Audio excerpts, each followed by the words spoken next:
بسم اللہ الرحمن الرحیم۔ اسلام نے جہاں پر نکاح کرنے پہ زور دیا اور تاکید کی ہے تو وہاں پر اس بات کی بھی تاکید کی ہے کہ عورت کا انتخاب کیسا ہونا چاہیے اور مرد کا انتخاب کیسا ہونا چاہیے، اس سے بھی ہمیں متوجہ کیا ہے۔ فقط جنسی ہوس کو پورا کرنے کے لیے نکاح کا حکم نہیں دیا، بلکہ دونوں طرف سے انتخاب بہترین ہو تاکہ ایک بہترین اور عزت دار معاشرہ تشکیل پا سکے۔ اس پر اسلام نے زور دیا ہے، عورت ہو تو کیسی ہو، مرد ہو تو کیسا ہو، کیونکہ انہی دو افراد سے معاشرہ تشکیل پاتا ہے۔ دونوں کا با اخلاق ہونا، شریف ہونا، پاک دامن ہونا اور دیندار ہونا بے حد ضروری ہے تاکہ معاشرے کو اچھے افراد مل سکیں۔ خاتون کیسی ہونی چاہیے جس سے مرد نے شادی کرنی ہے؟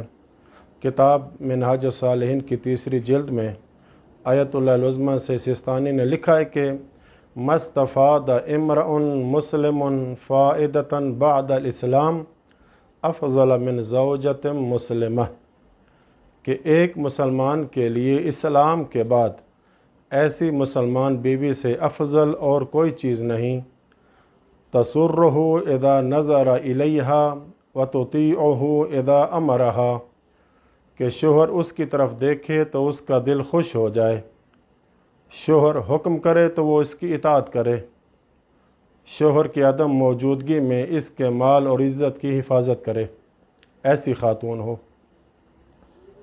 آیت اللہ سستانی فرماتے ہیں کہ مرد کے لیے مناسب ہے کہ جس خاتون سے شادی کرنا چاہتا ہے اس کی صفات کو مد نظر رکھے۔ ایسا نہ ہو کہ بس جیسی بھی خاتون ہو کر لوں شادی، ایسا نہ کرے، بلکہ خاتون کے صفات کے حوالے سے خاص اہتمام کرے۔ پس مرد شادی نہ کرے مگر اس خاتون سے کہ جو عفیفہ ہو، پاک دامن ہو اور شریف النسب ہو، یعنی خاندان شریف ہو، اور ایسی نیک خاتون ہو کہ جو مرد کی مددگار ہو، یعنی ہر وقت اس کی مدد کرنے والی ہو، چاہے جس حال میں بھی مرد ہو، چاہے دنیا کے معاملات ہوں یا آخرت کے معاملات ہوں، تعاون کرے گی۔ پیغمبر اکرم صلی اللہ علیہ وآلہ وسلم ارشاد فرماتے ہیں کہ اختاروا لنطفکم، کہ جب تم شادی کرنا چاہو تو تمہیں یہ خیال رہے کہ تم اپنی اولاد کے لیے ایک ماں کا انتخاب کر رہے ہو، یعنی تم اپنے نطفہ کے لیے ایک اچھی عورت کا انتخاب کرو۔ امام جعفر صادق علیہ السلام کے پاس ایک صحابی آیا اور کہنے لگا کہ مولا میں نے شادی کا اب ارادہ کر لیا ہے۔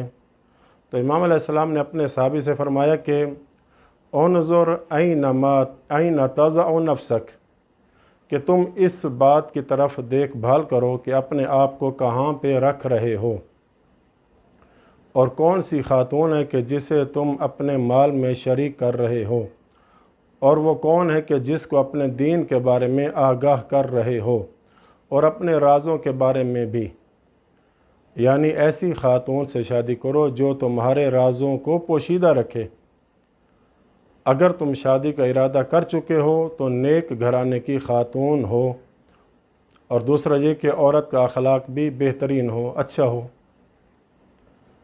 دوسرے مقام پر امام جعفر صادق علیہ السلام فرماتے ہیں کہ خاتون گلے کا ہار ہوتی ہے، انما المرأة قلادۃ فانظر ما تتقلد، پس تم یہ دیکھو کہ کس کو اپنے گلے لگا رہے ہو۔ پھر فرمایا عورت نیک ہو یا بد اس کی کوئی قیمت نہیں ہوتی ہے، اگر نیکوکار ہے تو اس کی قیمت نہ سونا ہے اور نہ چاندی بلکہ ان سے بڑھ کر ہے، اور اگر بدکار ہے تو اس کی قیمت مٹی بھی نہیں ہے بلکہ مٹی اس سے بہتر ہے۔ اور اسلام نے عورت کے حسن اور دولت کو معیار نہیں بنایا ہے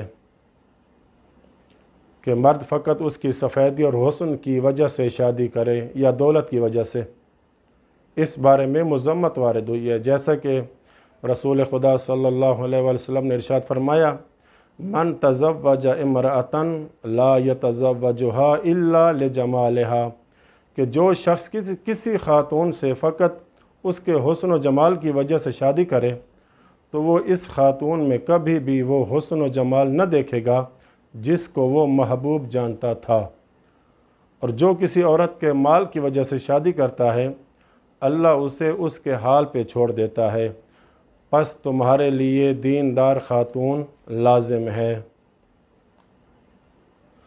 دوسری حدیث اس سے بھی بڑی عجیب ہے کہ جس میں رسول خدا فرماتے ہیں کہ ایاکم وخضراء الدمن، اے لوگو کوڑا کرکٹ پر اگنے والی سبزی سے اجتناب کرو۔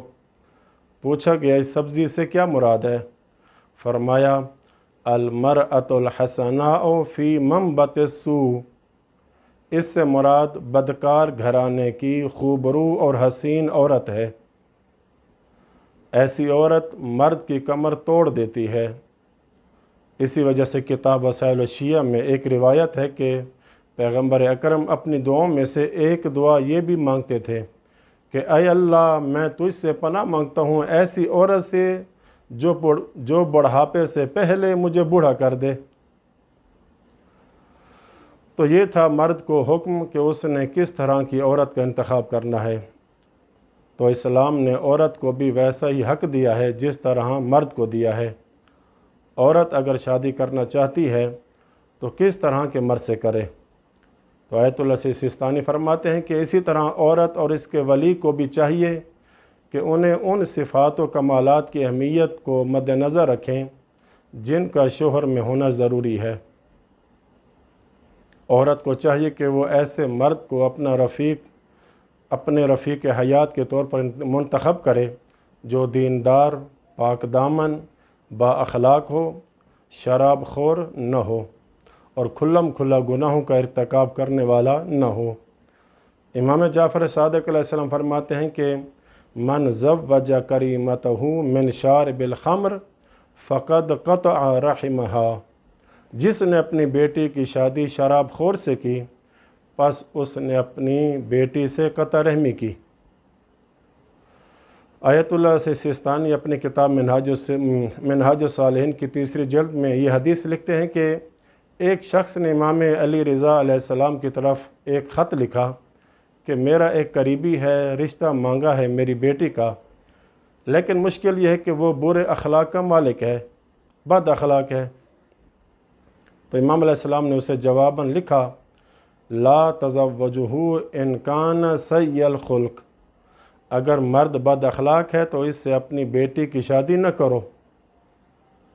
کتاب وسائل الشیعہ نکاح کے چیپٹر میں یہ حدیث موجود ہے کہ جس میں پیغمبر اکرم ارشاد فرماتے ہیں کہ اذا خطب الیکم من ترضون دینہ وخلقہ فزوجوہ، جب کوئی ایسا لڑکا تمہاری بیٹی کی خواستگاری کے لیے تمہارے پاس آئے کہ جس کا اخلاق اور دین پسندیدہ ہو تو اپنی بیٹی سے اس کی شادی کر دو، اگر ایسا نہ کرو گے تو زمین میں فتنہ اور بہت بڑا فساد اور بگاڑ پیدا ہوگا۔ دوسرے مقام پر فرمایا کہ اگر شراب خور بیمار ہو جائے تو اس کی تیمارداری نہ کرو، اور اگر رشتہ مانگے تو اسے رشتہ بھی نہ دو۔ یہ ہے اصل اسلام کی صحیح تعلیمات جس پر ہمیں عمل پیرا ہونا چاہیے۔ دولت کے پیچھے نہ پڑیں، حسن و جمال کے پیچھے بھی نہ پڑیں، ورنہ تباہی اور بربادی گلے پڑ جائے گی۔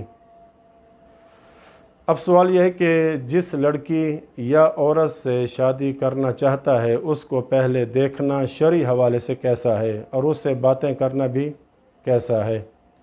ان کے جوابات اگلی آنے والی ویڈیو میں بیان کریں گے انشاءاللہ تعالی۔ وصلی اللہ علی محمد و اہل بیتہ الطاہرین۔